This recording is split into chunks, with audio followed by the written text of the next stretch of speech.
जा रहे होते हैं। दोनों एक दूसरे से प्यार भी करने लगे थे, लेकिन हर लव स्टोरी में एक विलन जरूर होता है, और राय स्टार की लव स्टोरी में विलन था व्हाइट 444, जो उस पायल को बहुत पसंद करता था। एक दिन व्हाइट 444 ने पायल को अकेले जाते हुए देखा। उसने सोचा यही सही वक्त है अपने दिल की बात कहने का। वो अपनी कार लेकर उसके पास गया और बोला, हेलो, मुझे तुमसे कुछ जरूरी बात करनी है। पायल बोली, हाँ बोलो, क्या कहना है? मैं तुमसे दिल से प्यार करता हूँ, क्या तुम मुझसे शादी करोगी? ये सुनकर पायल थोड़ी शॉक्ड हो गई, लेकिन प्यार से बोली, मुझे माफ करो, मैं किसी और से प्यार करती हूँ। ये सुनकर व्हाइट 444 का दिल टूट गया। तभी वहाँ राय स्टार आता है और कहता है, क्या कर रही हो यहाँ? जल्दी चलो, हमें ज्ञान भाई की शादी में जाना है। भूल गई क्या?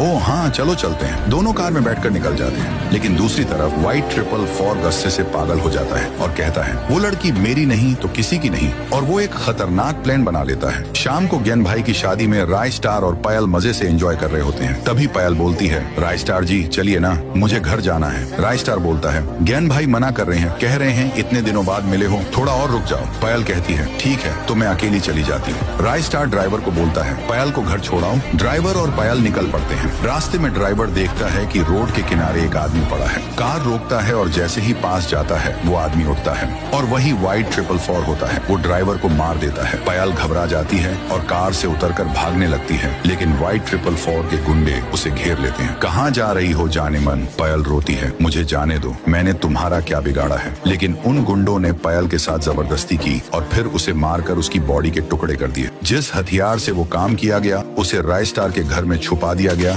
ताकि सारा इल्जाम उस पर आए। तभी एक आदमी वहाँ से गुजरता है और देखता है कि एक लड़की की लाश सड़क के किनारे पड़ी है। वो तुरंत एसीपी सर को कॉल करता है, एसीपी सर, यहाँ एक लड़की की लाश मिली है। सीआईडी वहाँ पहुँचती है, सबसे पूछताछ शुरू होती है। तभी वहाँ व्हाइट 444 भी आता है और बोलता है, मैंने उसे आखिरी बार राय स्टार के साथ देखा था। एसीपी सर राय स्टार को बुलवाते हैं। जैसे ही राय स्टार लाश देखता है वो टूट जाता है। किसने मारा मेरी पायल को? एसीपी सर कहते हैं, तुम पर शक इसलिए जा रहा है क्योंकि पायल तुम्हारे साथ आखिरी बार देखी गई थी। राय स्टार सब कुछ बताता है। सीआईडी उसके घर जाती है, तलाशी लेती है और हथियार मिल जाता है। एसीपी सर तुरंत राय स्टार को अरेस्ट कर लेते हैं। तभी व्हाइट 444 बाहर खड़ा होता है और अपने आदमी से कहता है, मेरा प्लान सफल हुआ, पायल को हमने मारा और सारा इल्जाम राय स्टार पर चला गया। वही बात ज्ञान भाई सुन लेते हैं और सब रिकॉर्ड कर लेते हैं। वो तुरंत एसीपी सर को सारे एविडेंस के साथ मिलते हैं। एसीपी राय स्टार को जेल से छोड़ देते हैं और कहते हैं, जाओ और ले लो अपना बदला। राय स्टार एक फाइटर जेट में बैठता है और निकल पड़ता है व्हाइट 444 के इलाके की तरफ। आखिर में सिर्फ राय स्टार और व्हाइट 444 बचते हैं। उन दोनों के बीच भयंकर जंग होती है। आखिरी में राय स्टार व्हाइट 444 के टुकड़े कर देता है और उसका सिर अपने हाथ में उठा लेता है।